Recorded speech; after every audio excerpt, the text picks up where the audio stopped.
In the jungle, the mighty jungle, the lion sleeps tonight. In the jungle, the mighty jungle, the lion sleeps tonight.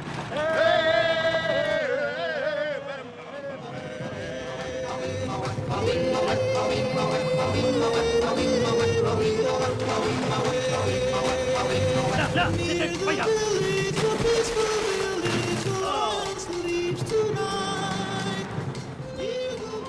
J'étais très content qu'Edouard accepte de retirer de sa liste son choix numéro 9. Chasser un lion. Mais il insista pour tirer quelques balles avec son fusil. Un tir lui suffit.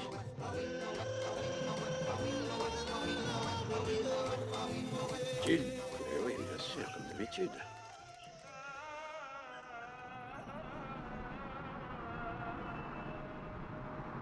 Savez-vous que le seul chien qui ait été touché par la foudre se trouvait ici, en Égypte?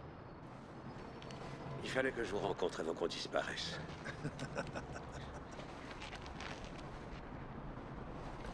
Vous savez, en fin de compte, on en a 2 sur la liste qui sont abarrés. Voir les pyramides. Et être dans un lieu majestueux. On peut pas rêver plus majestueux que ça. Attendez de voir ma montagne. Ah oui. Votre montagne. En tout cas, ce que je vois là, c'est somptueux. Dans l'Antiquité, les Égyptiens avaient une approche de la mort assez fascinante. Lorsque leurs âmes arrivaient au royaume des morts, les dieux leur posaient 2 questions. En fonction de leur réponse, on leur donnait ou non le droit d'y entrer. Ok. Vous m'intriguez. Je vous écoute, allez-y. Avez-vous rencontré la joie dans votre vie? Répondez à la question. Moi? Oui, Vous voulez que je vous dise si j'ai déjà rencontré la joie dans ma vie? Ouais. Avez-vous apporté de la joie aux autres? Oh, question à la con, ça. J'en ai aucune idée. Ah, d'ailleurs, ils ont pas tous la même perception des choses. Allez leur demander. Je vous le demande à vous. D'accord. D'accord. Laissez-moi vous raconter cette histoire. Suite à son divorce, le méchant Édouard a été accusé de radinerie. Et mon Émilie est allée vivre avec sa mère. Ah, j'ai tout fait pour rester proche de ma fille, vous savez. Mais ça s'est bien vite résumé aux vacances, coups de téléphone, cartes d'anniversaire, des... Enfin, quoi qu'il en soit. Émilie rentre à l'université et fait de l'humanitaire contre la faim dans le monde, pour les animaux et Dieu sait quoi. Puis elle rencontre un garçon et décide qu'elle l'aime. C'est un beau gars, énergique et brillant. Mais il y avait chez lui un truc qui me plaisait pas.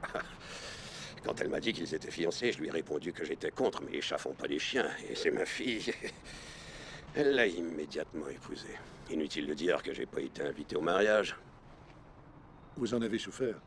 À votre avis?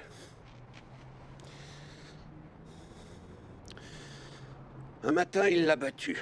Elle est venue me voir. Je lui ai dit que j'allais massacrer ce petit connard. Elle voulait pas me laisser faire. Elle m'a dit qu'elle l'aimait, que c'était pas de sa faute, qu'il avait dû prendre un verre de trop, que c'est elle qui l'avait mis en colère.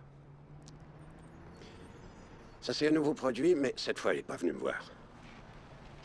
Je l'ai su grâce à sa mère, que j'étais content d'entendre d'ailleurs. Qu'avez-vous fait? Ce qu'auraient fait tous les pères. Je m'en suis occupé. Je connaissais un gars qui savait quoi faire dans ces cas-là. J'ignore ce qu'il a dit et ce qu'il a fait. Tout ce que je sais, c'est qu'il a pas tué ce salopard. Et ma fille, elle, n'a jamais plus entendu parler de lui. Comment elle a réagi?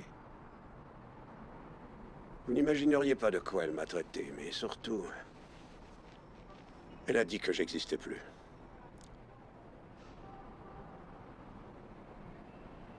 Je peux pas être fier de tout ce que j'ai fait. Mais si c'était à refaire, je le referais. Alors, si les Égyptiens me refusent leur paradis parce que ma fille a de la haine envers moi, je me dirais que c'est ainsi et que c'est dans l'ordre naturel des choses. Et vos réponses aux questions n'y changeront rien. Comment on va arriver à descendre d'ici?